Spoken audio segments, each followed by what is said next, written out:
बिस्मिल्लाहिर्रहमानिर्रहीम नहमदुहु व नुसल्ली अला रसूलिहिल करीम अम्मा बाद। मोहतरम आज़िज़ साथियों, नौजवानों, बुज़ुर्गों और मेरी माएँ और बहनें, आप हज़रात की खिदमत में ये मसला पेश करना है कि अगर कोई आदमी 4 रकात वाली नमाज अदा कर रहा है और चार रकात अदा करने के बाद चौथी रकात के कायदे में बैठने के बाद वो अगर भूल से 5वीं रकात के लिए खड़ा हो जाए तो उसके बारे में क्या मसला है। तो उसका जवाब ये है कि अगर 5वीं रकात के लिए कायदा अखीरा किए बगैर खड़ा हो गया, यानी चौथी रकात का कायदा जो है वो किया ही नहीं, बल्कि चौथी रकात का जो आखिरी सजदा है वो करने के बाद सीधा 5वीं रकात के लिए कोई खड़ा हो गया, तो अगर 5वीं रकात का सजदा करने से पहले कायदे की तरफ लौट आवे तो आखिर में सजदे सहव करने से नमाज सही हो जाएगी, और अगर सजदा करेगा तो उसका फ़र्ज़ बातिल हो जाएगा। यानी अगर 5वीं रकात का अगर उसने सजदा कर लिया, उससे पहले वो चौथी रकात के कायदे की तरफ वापस नहीं लौटा और 5वीं रकात का उसने सजदा कर लिया तो उसका फ़र्ज़ बातिल हो जाएगा, और एक छठी रकात भी मिला है तो ये पूरी 6 रकात नफल हो जाएगी। और अगर चौथी रकात पर कायदा करने के बाद 5वीं रकात के लिए खड़ा हो गया,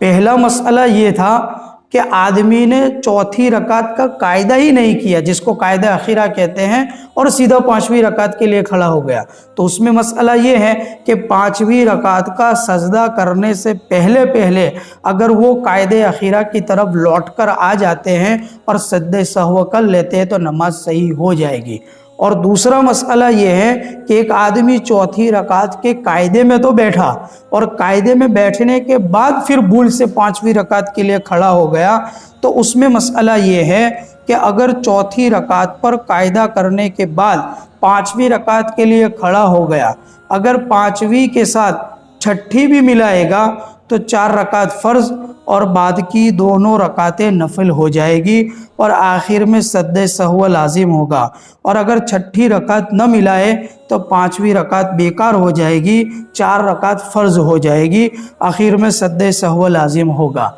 इसमें भी यही है कि अगर कायदा अखीरा करने के बाद 5वीं रकात के लिए खड़ा हुआ और 5वीं रकात का सजदा करने से पहले भी अगर लौट आते हैं तो भी सजदे सहव करना है, और अगर 5वीं रकात का सजदा कर लिया और उसके बाद उनको याद आया कि ये मैं 5वीं रकात पढ़ रहा हूँ, तो अगर वहाँ से भी अगर वो रिटर्न आ जाते हैं तो ये 4 रकात फ़र्ज़ हो जाएगी और 5वीं रकात बेकार हो जाएगी। लेकिन बेहतर ये है कि 5वीं के साथ छठी रकात भी मिला ले ताकि 4 रकात फ़र्ज़ हो जाए और 2 रकात नफिल हो जाए। ये मसला बहुत खुलकर बयान किया गया है, लेकिन अगर इसको सुनने के बाद भी अगर किसी को समझ में ना आए तो ज़रूर रब्ता करें और इस मसले की वजाहत मालूम करें, ताकि ये मसला बहुत से लोगों को पेश आता है और ताकि हमें शरीयत की सही रहबरी मिले और हमें ये मसला समझ में आ जाए। अल्लाह ताला हमें ये मसले को समझने की तौफीक अता फरमाए। मुफ्ती साहब के YouTube चैनल्स को सब्सक्राइब कीजिए और इनके ताज़ा बयानात के जरिए अपने इल्मी, इस्लाही और फिक्री अबियारी करते रहिए।